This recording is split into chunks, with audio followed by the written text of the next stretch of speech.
so kind, staring out into space, asking God to hear my case, trying to think of all things past. How long will my memory last? The purple angel, the purple angel. Well, hi, everyone, and welcome to Alzheimer's Speaks Radio. I'm your host and founder of Alzheimer's Speaks, Lori LeBay.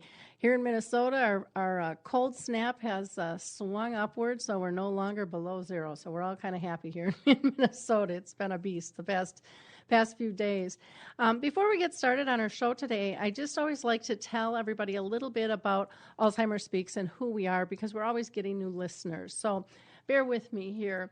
Alzheimer's Speaks is an advocacy-based company providing multiple platforms to shift our dementia care culture from crisis to comfort worldwide. And I started it because of my mother's own journey with dementia symptoms for over 30 years. So it just so significantly changed my life. I changed careers, and here at Alzheimer's Speaks, we believe that, by joining forces and sharing knowledge and just having these everyday conversations about life with dementia, that we're going to be able to remove the stigmas attached to memory loss and help those live with the disease, live with purpose. Everybody deserves that, and it's just been an awesome journey to be part of this whole process. At our core, we believe collaboration is the only way we're going to win this battle against dementia.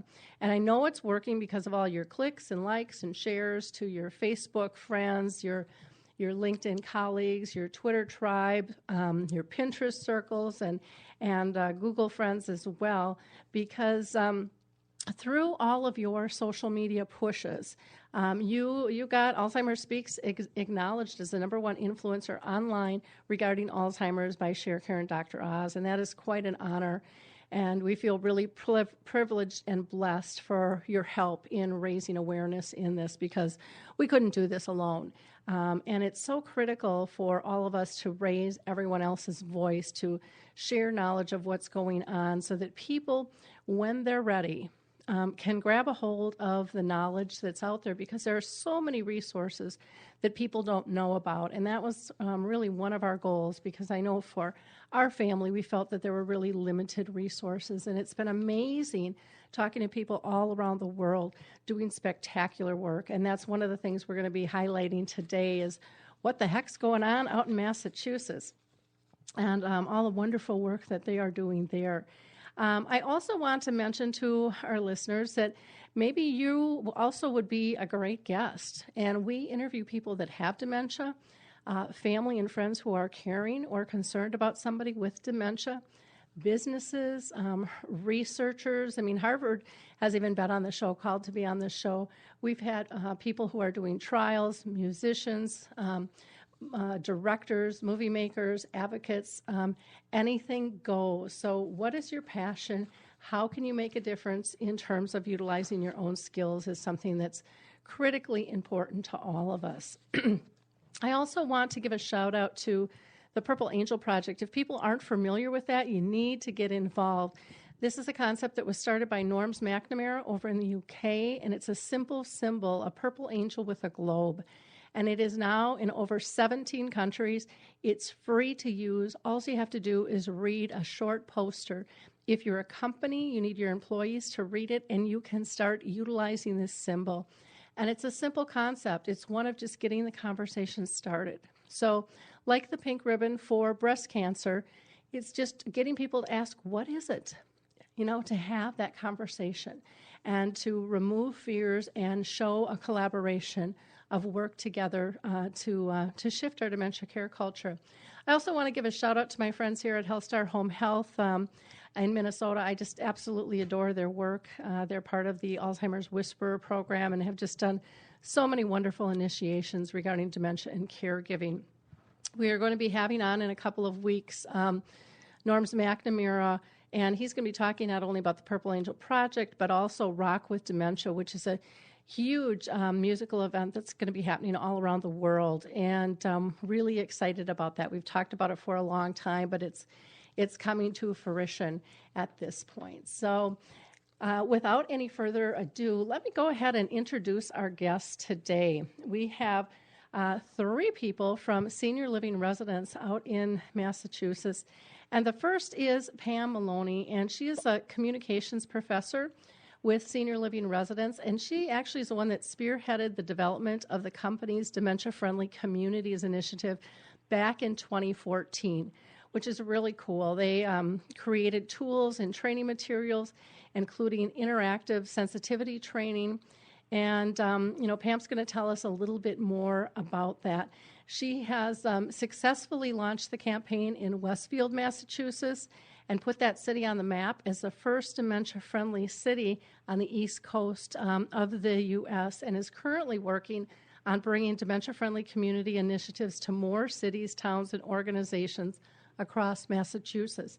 And to me, that just makes me so excited, because I was lucky enough to be part of the very first dementia-friendly community in Wisconsin that we launched a few years back. And, the traction that has happened has just really been quite incredible.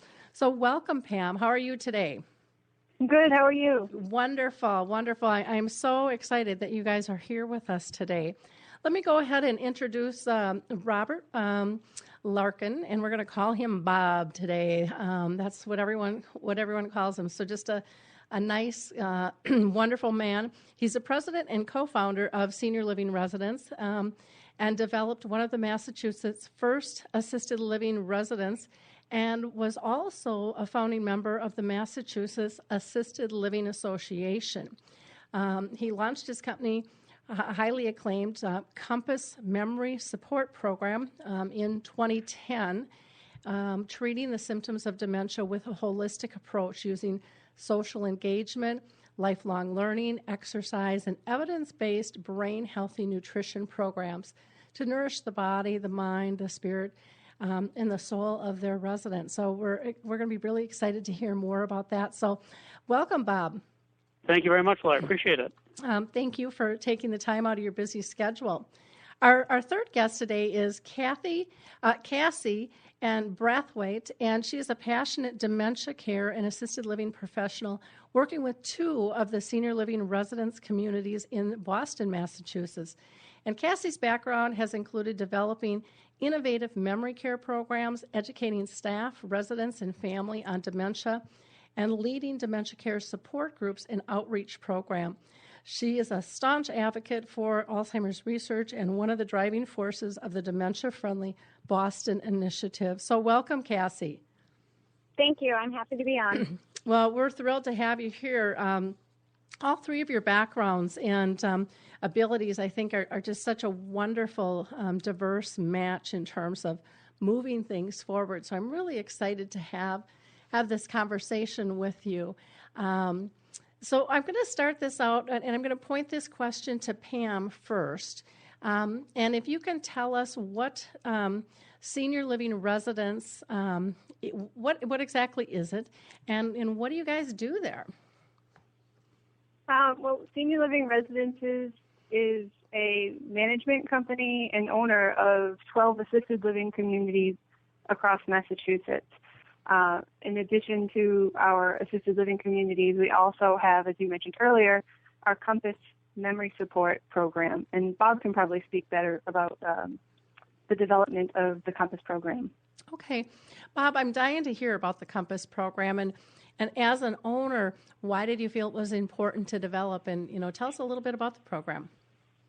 Well, the Compass program operates in our assisted living communities both as secure neighborhoods within larger assisted living communities. We also have some freestanding Compass assisted living communities, and Compass is the programmatic name we also have for different innovative programs we've developed to assist seniors with all levels of dementia. And I think that we've been doing dementia care for seniors in the assisted living environment for about 25 years. And about 15 years ago, we really decided that the communities that were doing the best job were the ones that really took a therapeutic approach to treating the symptoms of Alzheimer's and other dementias in the residents. So we decided to really build on that strength and create a whole new brand, if you will, within our company to give the Alzheimer's care staff and neighborhoods and programming a level of distinctiveness and identity within the company and outside the company. And our philosophy, we spent a lot of time, sort of working together and going back and forth, talking about in very practical terms what was working and what wasn't. And we decided that there were kind of three prongs to the things that worked. First was focusing on residents and their dignity as individuals that still have a lot of life in them. Second was focusing on families and helping families to understand that Alzheimer's is a very, very difficult disease, but it is not a death sentence. People with Alzheimer's still have so much of their personalities and so much of their beings and so much of their souls still there, and yet families get bombarded with messages from the public environment that Alzheimer's is something so dread that it deserves to be stigmatized.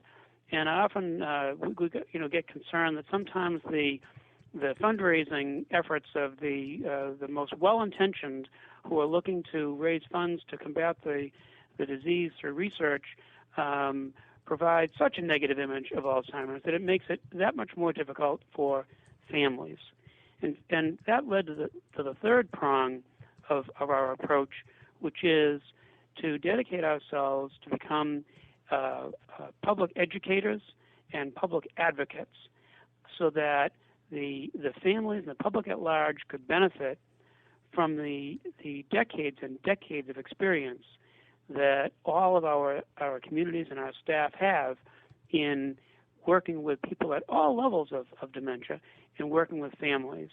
And we found that has been something that has been valuable to families, valuable to residents, and has been very inspiring to all of our associates that work in our dementia communities to know that they're part of something very forward-looking and very, very big and important, and that they are actually helping to make things better for families as well as for residents. Well, I think that is wonderful, and I love your three prongs because they're just such critical pieces. Can you mention those again in case the audience did not hear all three of them? The first is, of course, the first prong of our approach is to focus on providing programs, including social interventions as opposed to drugs and so forth, for residents. So residents are number one, their individual quality of life, making their day, each day, as good as possible, and reminding everyone that these residents still have so much life in them. The second prong is to work with families. As many of us know who have been through this, Alzheimer's is so difficult for families. It actually tears some families apart. And we wanted to let families know that they are not alone, and that families that find themselves in conflict because they have differing approaches, differing beliefs in what's best for their mom or dad with Alzheimer's, that those families are not even alone in conflict, that many families go through this, and that it comes about because so many people care so much, but no one is quite sure what the right thing to do is, but everyone feels like their way must be the right way because they want to do things the way they think their parents would have wanted. And so families get into conflict about that. So our second prong is to really work with families.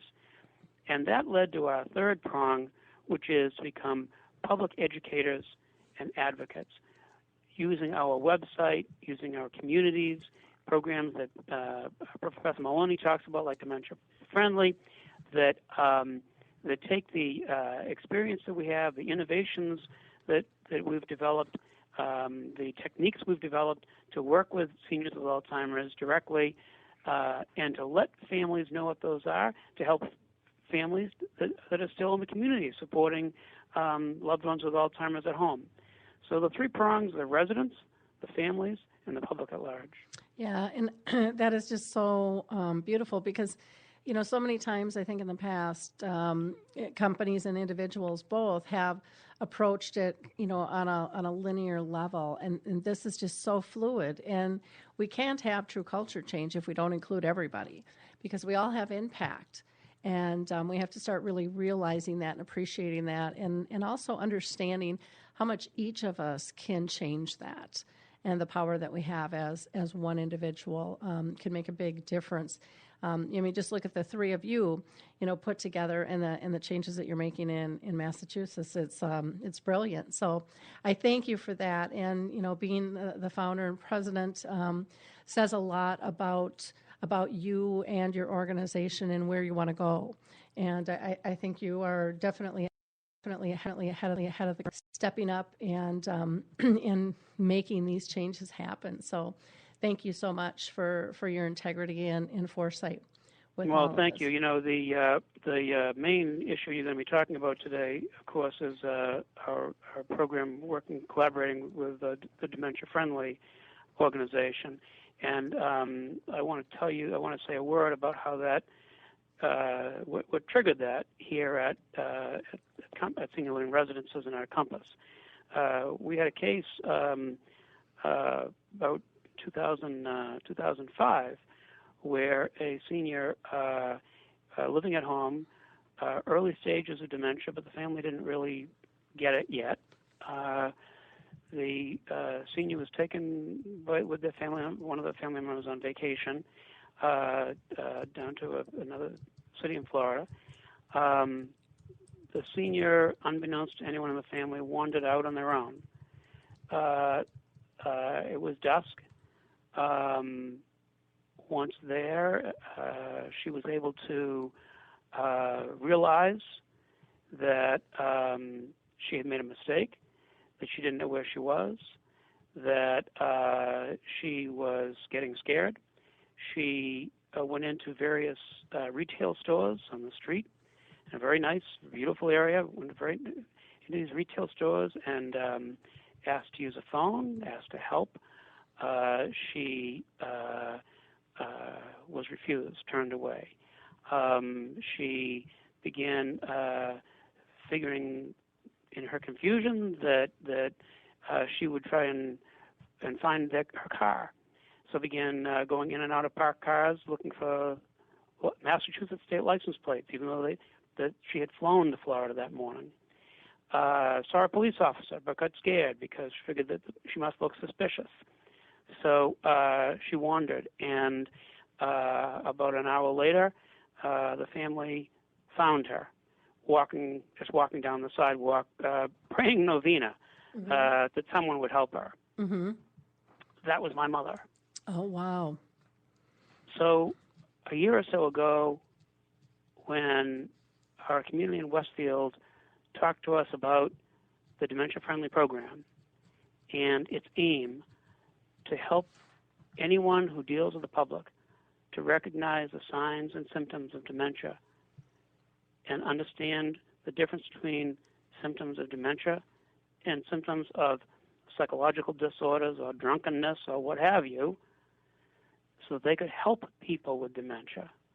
That struck a very deep chord within me, as you can imagine, because I was out there that day looking for her, and I wasn't the one that found her. And so I really believe that what Pam and Cassi and other people in our company are doing to spread the word on the Dementia Friendly program is really one of the most important things we've ever done as an organization to help individuals with dementia. I agree. One of the questions I always ask everybody on the show, and I didn't start out with that, was, have you been touched? And boy, you have really been touched. My mom was on the journey for 30 years, and we were lucky she'd never wandered away. because that fear, I can't even imagine what that is like, to have somebody lost and, not know how the outcome is going to happen. So pretty powerful story there, Bob. Cassi, I'm just going to throw it to you. Have you personally been touched with a family member or close friend with dementia, or is it just basically, your interest been in those you've worked with? My story's a little bit different. I used to be a hairdresser, and I did that when I was very young, and I had a gentleman bring in his wife and let me know that, she used to get her hair done every single week, and he has no clue what she wanted, but he wanted her to be happy and get her hair done. And the first day I did her hair, I quickly realized I knew nothing about Alzheimer's, and he had informed me that she had Alzheimer's. And when I first did her hair and I turned her around and asked her what she thought in the mirror, she responded with, "Wow, that woman looks beautiful." Mm. And I was very, very caught off guard. I was 18, so I was very young, knew nothing about the disease. And her sweet husband, patted me on the arm and said, "Oh, we'll be back every week." So I listened to their story and I learned a lot about them. I did her hair for 2 years. And I realized I was her caregiver's relief. That was 1 hour a week that I was able to help him because it was really affecting him. And there was one day when she was in the salon with me. It was during a quiet time because we always brought her in during a quiet time. And she fell with me. And her husband was out running errands because it was his only break. And I was obviously very distraught and upset. And I'm calling 911 because she had hit her head.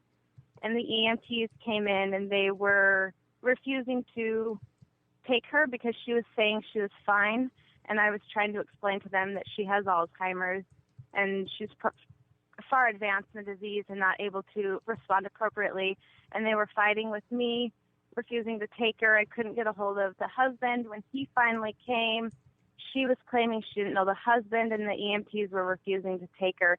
So it became very personal with me because I obviously cared for this woman very dearly and her husband, and spent 2 years with learning about them and growing very close. So when I moved across the country to New England, I decided to switch careers and work with Alzheimer's and dementia. I didn't know what I was going to do, but I knew I wanted to. So I started out as a certified nurse assistant and quickly, learned and taught myself and worked my way up so that way I could make a difference. And that's one of the things why with senior living residences, the Dementia Friendly, I got so excited when I heard about this because I was in that spot where I didn't know a lot about the disease. The EMTs knew nothing about the disease, and it was causing this woman such distress and causing such pain for her family because of his lack of knowledge. And so that was one of the things that I'm very big on is we need to let the community know in those instances, how can we help them? How can we not run into a situation where this poor woman who's bleeding from the head, the EMTs are refusing to take her to the hospital because she's confused and they're not sure how to respond to her. So it's very personal to me, not from my family, but I now, since working with individuals for so many years, every person that comes into my life that has some form of dementia and their families, it becomes very personal. Mm-hmm. I can understand why. And as a beautician, I remember my mom she loved going to get her hair done. Everybody did in the nursing home, and it was just that time of that one-on-one and feeling special. And so you played a really big, important role in that role in which you worked. And it's interesting that you changed careers, basically because of that. Pam, how about you? What's your history? Were you personally touched by dementia? No. Well, I haven't had anyone in my family with Alzheimer's or dementia. I've had loved ones who have been caregivers, and I've seen firsthand how hard that can be on people. I've also spent a good amount of time visiting family in nursing homes throughout my life. And I've seen how those other residents who have dementia were avoided and ignored by others, and that was really impactful to me. Even as a small child, I could see how wrong that was, that there was a need to build understanding and to provide access to information. So working on this project, it's such a meaningful program for us, and it it's just really great to be able to build up this information and let it out for everybody to have access to. Wonderful. Well, thank you. Cassi, I'm going to throw a question to you. Now, you have worked in a couple of assisted livings in the, with the senior living residents. And can you talk a little bit about the innovative, memory care program and how you educate staff and family and residents? Do you do that separately? Do you do that together? We do. We always have an initial training when our staff comes in. One of the trainings that always happens to every staff member is our Dementia Friendly training that we also use out in the public. Because it is such a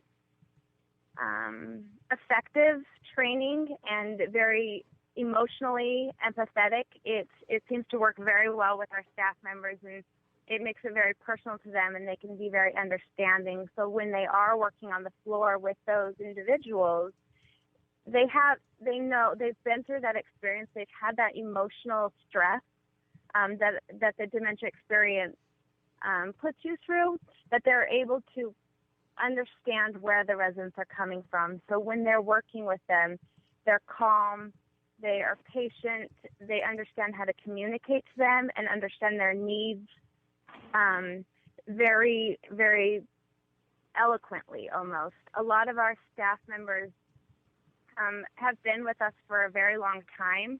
Because of the training that we put them through, they feel confident in their work, and they're able to effectively help people's lives and make them better.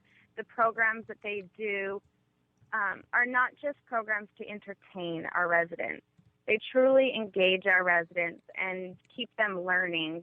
We know every single person that lives in one of our buildings has lived such amazing lives, longer than us.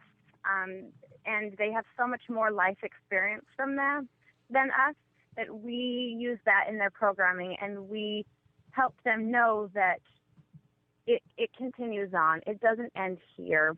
When we talk about lifelong learning, and our Reconnections program is one of them, we take subjects that people know about, and we start learning the things we already know, almost a refresher, and then we add on more to that subject. So that way those individuals are still learning more.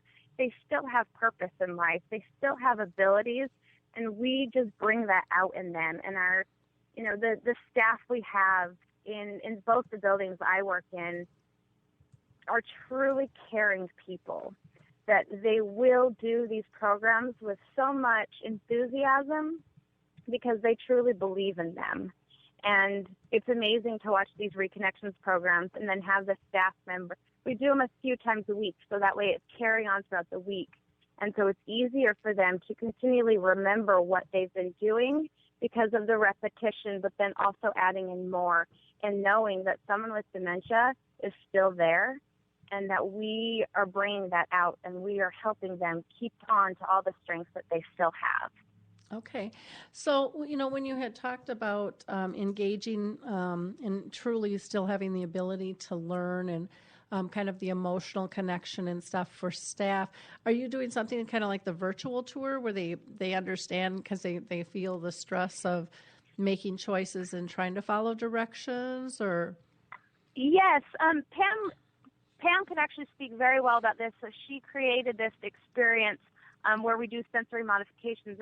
Pam, do you want to jump in and explain the experience part of it? Sure. Our dementia experience is by far probably the most impactful piece of our Dementia Friendly program. One of the goals of our Dementia Friendly program was to create empathy for those who lived with dementia, and we realized right away that you simply can't do that with a PowerPoint presentation or a training booklet. So we went in search of a sensitivity training that would help to explain not just the physical impairments and the cognitive impairments, but also the emotional impact that dementia would have. And we found that there wasn't really a training out there like that. So we created one. And that's the goal of our program is really to build empathy and as well as understanding. Okay. So it's a role-playing activity where people are geared up with particular physical impairments, and we create cognitive impairments as well. And then we ask them to go through activities that you would on a daily basis. Can you manage your household? Can you pay your bills? Can you make dinner for yourself? Can you manage your own prescriptions? And by going through this program and just training as somebody would who has dementia, we find it's incredibly impactful when the people are done. Oh, interesting. Can I ask how long the program is? The dementia experience itself probably is about 6 or 7, 8 minutes or so to go through it, and then we have a program afterwards of discussion. So in total, it probably takes about an hour or so. Okay, great. Well, I think, I'm big on the whole experience piece because I don't think we can really shift our culture until we shift our hearts. We can throw statistics at everybody all day long, and people will memorize them to pass a test, and then they spit it back out. But when you can get them to feel... Exactly. I mean, we saw programs that were out there that were... You could be certified as a dementia trainer by downloading a piece of paper, and then you download the certificate that you signed for yourself. And that's not real. That's not meaningful. That's not impactful. That's not going to change anything. But a program like this does. Yeah, I what I call the type of training and speaking I do is emotional based, and that sounds exactly like what you're doing as well. Is getting people to really understand the needs. And, to the best of our ability, again, we can't duplicate the disease exactly. And it's not the same. I think that's part of the big piece of the puzzle, too, is getting the public to understand this is a fluid disease. It isn't a bed in a bag. You're not going to go in and get everything right every time by pulling out this piece and this piece in this order. It just doesn't work like that because, as the saying goes, every person with dementia is different. But so is every care partner, and so is every environment, and so are our emotions that come into play. And so we have to have a toolkit.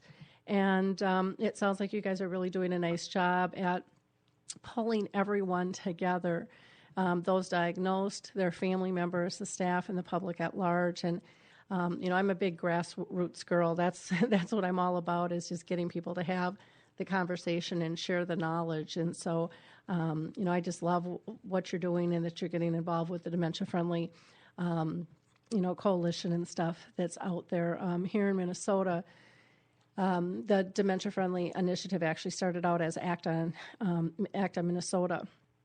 And I was part of a couple of groups there, and it's just been really very fun. And in Roseville, we started out kind of as a grassroots group, and now that our grant funding is gone, we're going back to that. But there's just such a core meaning and connection with everybody, and it's getting people like yourselves, and it sounds like you guys are doing this, and looking at it really critically. It's not about getting people in positions or power that will look good, in terms of a movement. It's getting people with passion and understanding and empathy that get it, because that's the only way it's going to be taught. Exactly. And some of the other goals that we have, too, is it's not just to offer this for families, which we want to do and we do, but it was also to offer it to the police officers in town, the firefighters in our cities, the people who work with seniors, doctors, nurses at hospitals, people in emergency departments that work with our seniors on a regular basis and are more likely to work with somebody who has Alzheimer's or dementia, but might not have the tools in order to do it properly. So we're really reaching out to these other groups as well. One of the programs we have right now, we're working with Boston University School of Medicine to train their fourth-year medical students in their geriatrics department so that they'll have this training going out into the world to be new doctors. And I just think that that's some of the most important work we could be doing. Mm-hmm. Well, and it's interesting, when we talk about the doctors, or you talk about the police, even when Bob's mom was missing, I had an experience that was really eye-opening here in Minnesota. And I've talked about this before on the show, but it's so critical. We all think, that our counties and our police force and our doctors all get this, understand it, and have a plan. and in our government too, that they're going to take care of it. And that's not working. It really isn't happening. It's starting to, but we have a long, long ways to go. I had a friend whose sister wandered out of an assisted living, and there wasn't even a notice to the public for over 9 days that she was gone. And I was just, Wow. I was livid. I was out of town, and I'm like, I'm going to go up there with you. And we kind of got the runaround, and she was ready to go because it's like, well, they know what they're doing. And I'm like, no, this is a vulnerable adult. We are not leaving her. We're going to the press. This is ridiculous, and really found out that people don't know how to handle these situations, and that there's not near as much established as we think there is when somebody goes missing. And I'll be rolling out here shortly a new group that I'm going to be partnering with in terms of finding missing people, and how it's a very inexpensive and something that everybody can really tap into and work with to help locate, along with things like what is it? I'm going to go brain dead on the what is it? The Life Project. That's not it. You guys know what I'm talking about, though. But there's with one of the bands. I'm having a moment. What can I say? I guess that's why I'm doing the show. It'll come to me. Anyways, but in terms of helping people, it takes multitudes of levels of interest and working together, instead of everybody trying to be so proprietary and not sharing knowledge and not overlapping. Because we all have different ideas that are just really powerful, and they're good on their own. But when we mix them together, oh my gosh, it's really cool to see. And I'm just I'm honored in my job to be able to talk with so many people who are doing such cool things and sharing what they're doing and getting others ignited, to make a change. That's just so fun. Pam, I want to throw out to you, so far in Massachusetts, can you tell us exactly what you guys have done with your Dementia Friendly process? Yeah, well, we started with Westfield in 2014 and kind of worked out some of our kinks with the Westfield project, and then we started rolling it out across Massachusetts.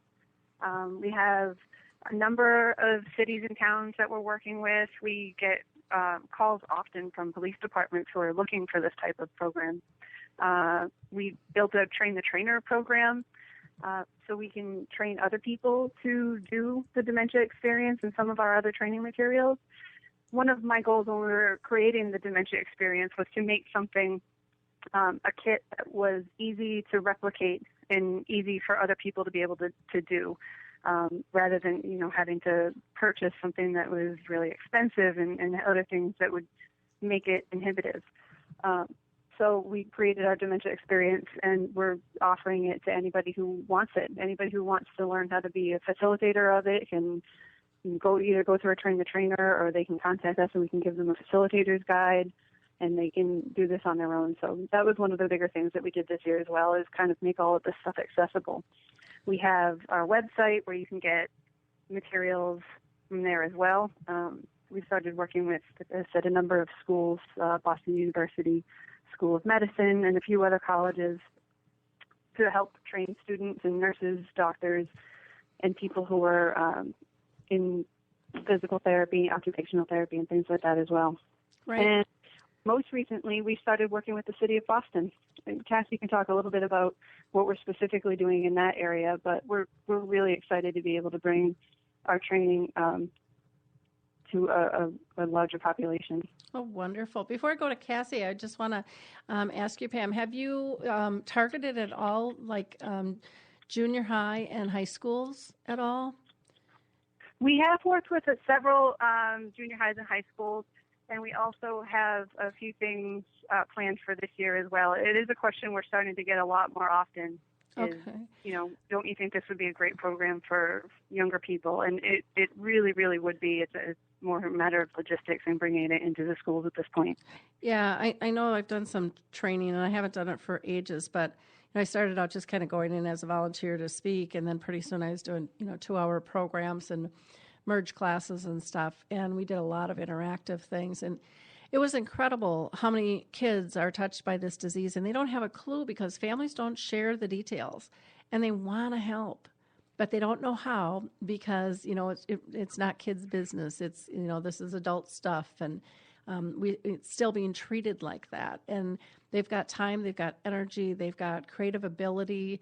A lot of them are starting to do projects on this who are touched. Some have started actual support groups within their school system.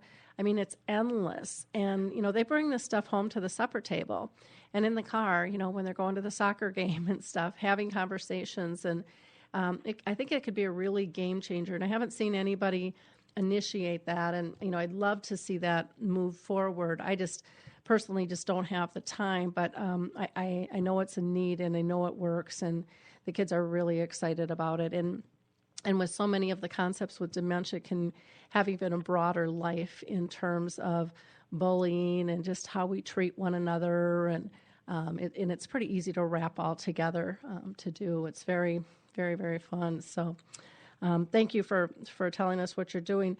Cassie, what are you doing with the City of Boston?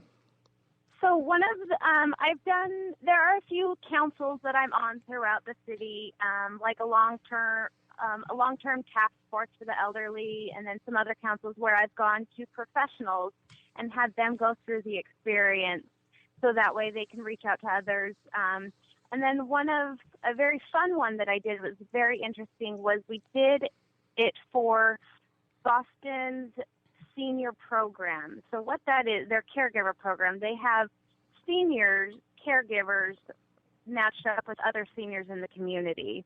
The interesting thing about this one, there was about 40 seniors in this community, or in this class that we did, and English was not their first language. But where it was that experience piece, they were still able to go through the emotions and have that emotion, because it doesn't matter what language you speak, emotions are still there. So we put about 40 of the Boston senior home caregivers through that for some of the empathy training. I'm working with a few districts for the police departments in the areas I work. We're working on a few dates for us to start doing some police officers within the community where my communities are in South Boston. And then I also am working with an EMT company in our area that we will be training all of their EMTs. And then I have a fire department I'm working at just south of Boston. So a lot of good things. I'm working with some people from State Street that are just offering up some programs and trainings for just their employees. That one will be very exciting. And then I just have a lot of conversations going on right now to start planning more. Everyone's a little weary with the New England weather. So they always try to hold off on a bit until the snow's gone, because you never know how the weather's going to turn out whenever we make plans. But we have a lot of really good things going. Plus, we do have our communities. So both my communities, my assisted livings that I work in, all of our staff are 100% dementia friendly too. So that goes from the receptionist to the cooks in the kitchen, the housekeepers, the executive director. Every single person in our building is trained on this experience also. So we practice what we preach. We're not just out in the community. We're in our communities making sure we're 100% dementia friendly also. Oh, that's wonderful. And I think that's one of the big differences too that you guys are doing. And again, for those of you that are just tuning in, we're talking with 3 people from senior living residences out in Massachusetts. And a lot of companies get involved in this process on a community level, but many that I see aren't taking it internally. And you guys are really doing internal work as well as exterior work, and I think that's where the impact really comes, is you're walking the talk, and it makes a big difference when you lead by example like that. So kudos to you. One thing that you might want to talk to Boston about.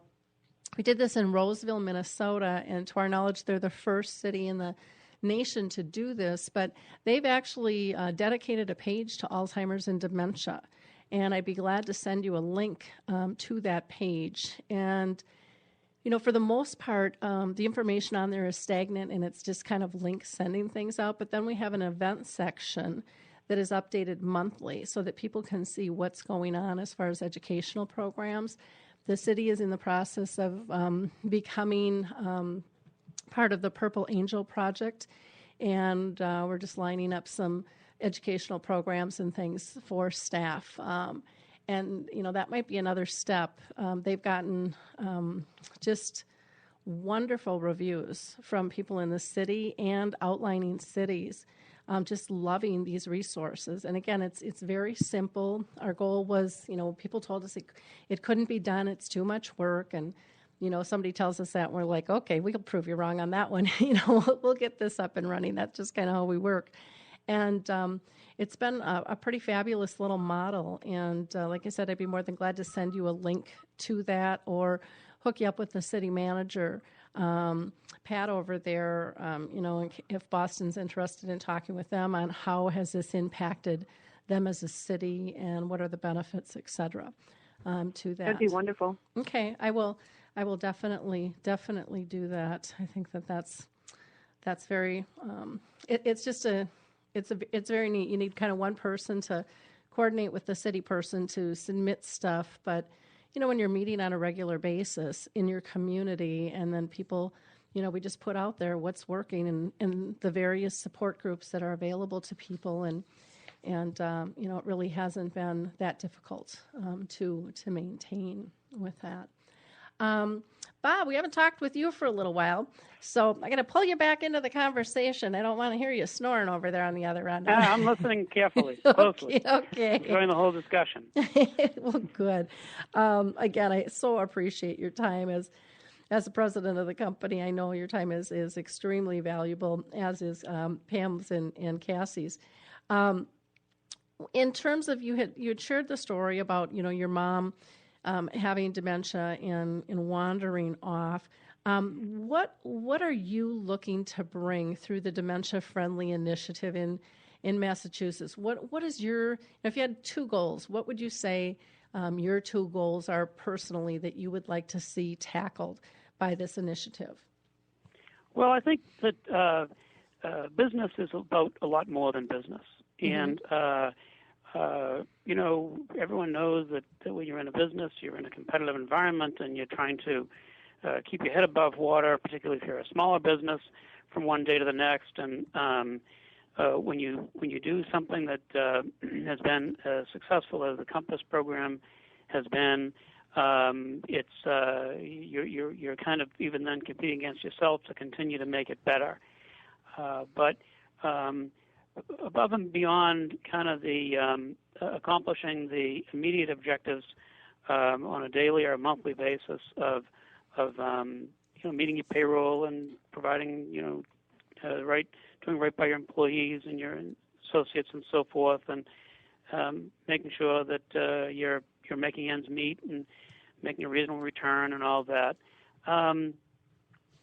There's something more, and the something more is I think that particularly if you're in a field that you feel passionately about, like all of us do, about caring for folks with dementia and their families, you want to see if you can help either set some things in motion or help advance some ideas that might otherwise not get advanced, that are going to go way beyond what you do within the four walls of your buildings, and are going to impact the lives of people who are not your customers, we're never going to be your customers, but people who share that same issue, that same concern that we're addressing inside our communities.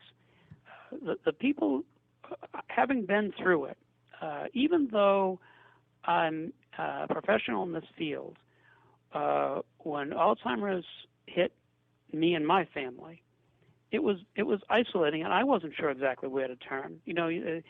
Benjamin Franklin had that maxim that a lawyer who represents himself as an idiot for a lawyer and a fool for a client. And I think that really speaks to how disoriented a professional can even a professional can become when the thing that they spend their business side of their life on all of a sudden is impacting them personally. And it wasn't really until my mother had Alzheimer's, lived in one of our communities, passed away in one of our communities after 6 or 7 years.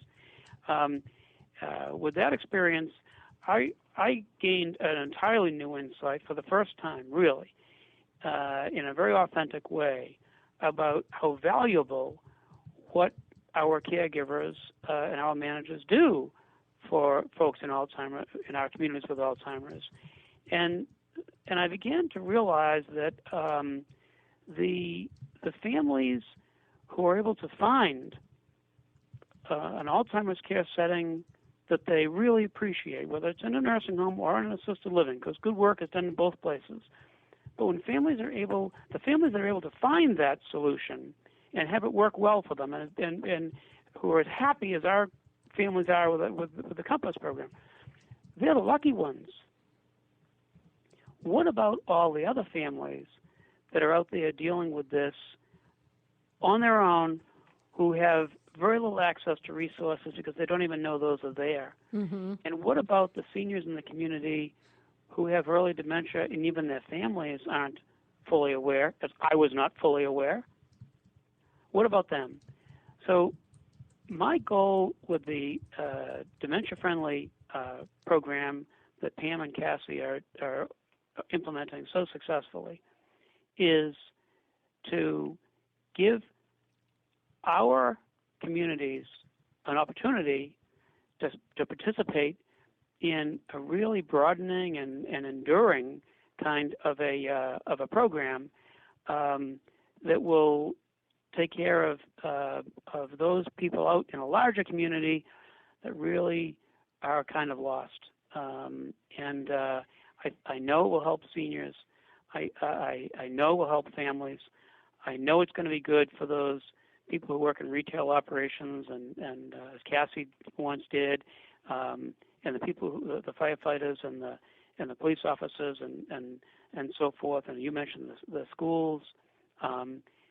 If we can do that, I think that the second thing that will achieve is it will bring down that stigma of Alzheimer's that I talked about at the beginning of the program. I saw an advertisement recently on TV for one of the major Alzheimer's organizations that was doing fundraising, a fundraising appeal, and they had a footage of an older couple walking along the beach, and with every few steps, the wife in the couple began to slowly disappear, and after about 20 seconds or so of this, she was gone, just vaporized basically, and the husband's walking down the beach alone. And then the announcer intoned that this is what Alzheimer's was all about, and that and I've held that up as an example to my own associates, and I've done trainings for our associates on Alzheimer's, and I say that I find that image abhorrent, that people with Alzheimer's do not disappear, that quite the opposite. They're in many ways they're living the kind of ideal present life, and that families with Alzheimer's get saddled with the stigma that if it's Alzheimer's, we must be ashamed of it. I had talking to a family the other day, and it's a familial Alzheimer's case. A woman is 54 years old. Her sister and mother both had early Alzheimer's, and she's told her grown children now that she thinks she may have Alzheimer's, and they just learned that it's a familial thing. They had no idea about that. And she's told them, don't tell anybody. She's ashamed. Mm-hmm. And that's what I think it has to change. And I think that the Dementia Friendly program that we've been talking about is a very, very constructive, positive way to, at one hand, be doing something positive for individuals with Alzheimer's and early stages of dementia. And it's also a way of knocking back that stigma.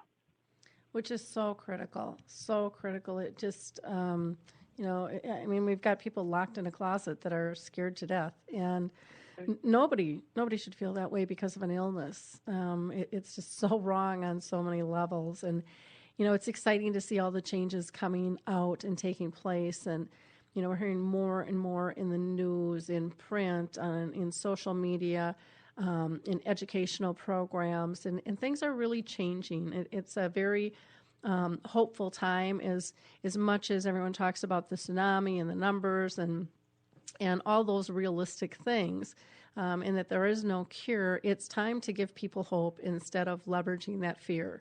It's time to get us to work together as community and get back to core values and understand the impact that we have, and that we can change things by doing small little things that don't have to cost us a lot of money, and don't have to take a lot of time, just consciously caring.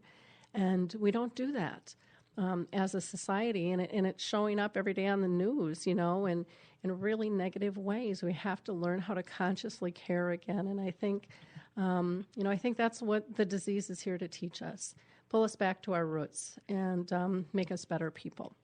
Yeah, so thank you for sharing that. Cassi, is there anything else that you would like to share with our audience? Cassi, are you there? Yes. Oh. Yes, sorry. I think my phone cut out for a minute, but I'm here. That's okay. Is there anything else that you would like to share with our audience at all? One last thing that I was thinking about as we were having this conversation, we talked a lot about how it does have this negative thing, and I think it puts a lot of fear in our lives. But I noticed myself, because I've worked in the field so long and hands-on with individuals suffering from memory impairment and dementia, when I'm out in the community, I notice it more. I see the individuals that have it, and I remember one time I was at the pharmacy just waiting for a prescription to be filled, and there was an individual, and I saw his wife say, "Please just stay right here, stay right by the cart, don't leave." And I could just look in her face like she just needed to go grab something, and it was a busy store, and she went, and I saw him look at something and start walking away. So I went over there, engaged in conversation with him, and kept him near the cart until she got back. And the woman said, she's like, "Thank you. He has," and I stopped her so she didn't have to explain it in front of him, because it didn't matter to me. I was aware that he had, dementia.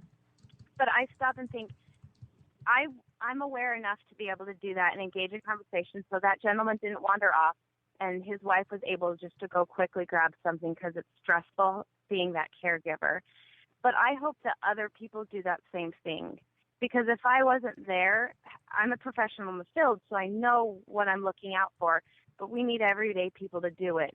When my family lives so far away from, they live clear across the country, but when my parents get older, if this afflicts them, or if it afflicts my grandparents, I want someone to be able to care for them and looking out for them when they're out in the public. You never know when that moment is, when you lose the safety awareness. So I want someone to be able to engage in that conversation. I don't want it to be, this is the end of the road. How can we make this situation better? How can we all as a community just do this? Because I know I'm out there doing it, and it would just make me feel so good inside, being able to see other people doing those small little things to help out and just give the lives of everyone that suffers just quality of life, because that's the most important part. I so agree. Thank you again for your time today. Mm-hmm. Pam, any last comments for you? Just to let people know that if they were interested in learning more about what we're doing in Massachusetts, because they wanted to get access to our trainings or do something similar in their own cities, towns, communities, you can get more information about what we're doing at dfcommunities.org. Wonderful. Thank you. And the name of the project that I couldn't remember that works with police as well as Project Lifesaver. So I had the Lifesaver part, but I didn't have the project there with Chief Saunders and stuff. And they're doing some cool stuff around the country as well. And I'm sure that they would be interested in your work as well. The other question I did want to pose to you before I let you guys go is, are you working at all with the Purple Angel Project, or are you doing any memory cafes? Those are two things that are just close to my own heart personally. We're not doing anything with the Purple Angels right now, but we are starting to do some memory cafes. We have a few of our communities that are working with different memory cafes in different towns, and we're starting a few of our communities as well. Oh, wonderful, wonderful. They're just such fun projects. I know when I brought it over from the UK, our one in Roseville, we have like 3 groups that go kind of hand in hand all at the same time, and it's just been so much fun to be part of those and to see them grow all over the country. I mean, we know that there's probably around 200 of them, but we don't really know for sure because so many of them are coordinated via grassroots efforts that don't have time to network so much. But it's exciting to hear all of the stories and things that are happening. The other thing I wanted to throw out to you too, I don't know if you've heard about the film I'm working with, His Neighbor Phil, which is a Hollywood film about dementia. And if you guys are ever interested in hosting the film, give me a holler. It really is quite spectacular. It's been very fun bringing it around the country and seeing the response for people with dementia, for family care partners, as well as professionals, the reaction to this film, because it's the first film that I have seen that truly shows how families are impacted. The individual relationships between husband and wife, their children, their siblings, parents of someone who's gotten diagnosed, friends, colleagues, work. It just brings so much together, and then pulls things together through music, and it really helps kind of push that dialogue forward and helps connect people to the resources right there in their own community as well. So, well, I am just so excited. I am so thankful that you guys took the time. I apologize for, again, being a little bit late today, given my flat tire episode. But, I think we've had a wonderful show here. And again, people can go to www.seniorlivingresidence.com to learn more. Residences, plural. Residences. Thank you, Bob. Or you can go to dfcommunities.org as well for Dementia Friendly Community Initiative there. And again, I thank you all so much for your time, and I will get you that information on the City of Roseville, Cassie, so that you can talk with Pat, the city manager over there, or just kind of take a look at their site and see if that's something that might be of interest, to your community out there. So again, thank you. I appreciate that. Yeah, thank you all, and have a wonderful day. Appreciate it. Thank you very much. Thanks, Lori. Yep. Bye now. Bye.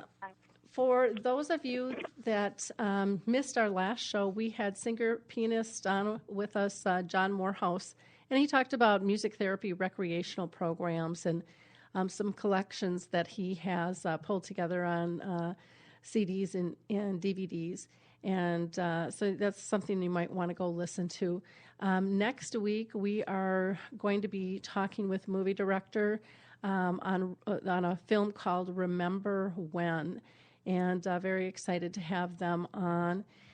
We also did our last Dementia Chats, which is a webinar series we do twice a month, where our experts actually have dementia, and that we discussed basically why people challenge those with a dementia diagnosis, and it really is quite the issue out there, and really adds a lot of stress to those diagnosed. And our experts, again, all are living with dementia, and they discussed how it makes them feel, and also why they think people do that. Excuse me. Oh, I did pretty good for an hour here. Here go my allergies.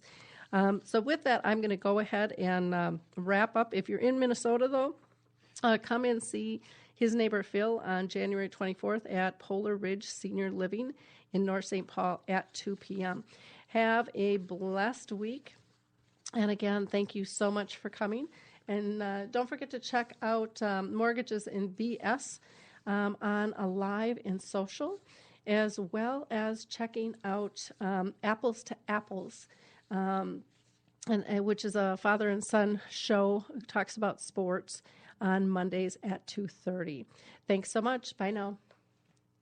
Well, hi, I'm Lori LeBay, and I wanted to tell you about Alzheimer's Speaks, which is another great podcast. You see, my own mother lived with dementia for 30 years, and I felt lost. Did you know every 3 seconds someone in the world is being diagnosed with dementia? Odds are it's going to hit your families too. We want to help you connect to services, products, tools, research, and stories so you can be prepared.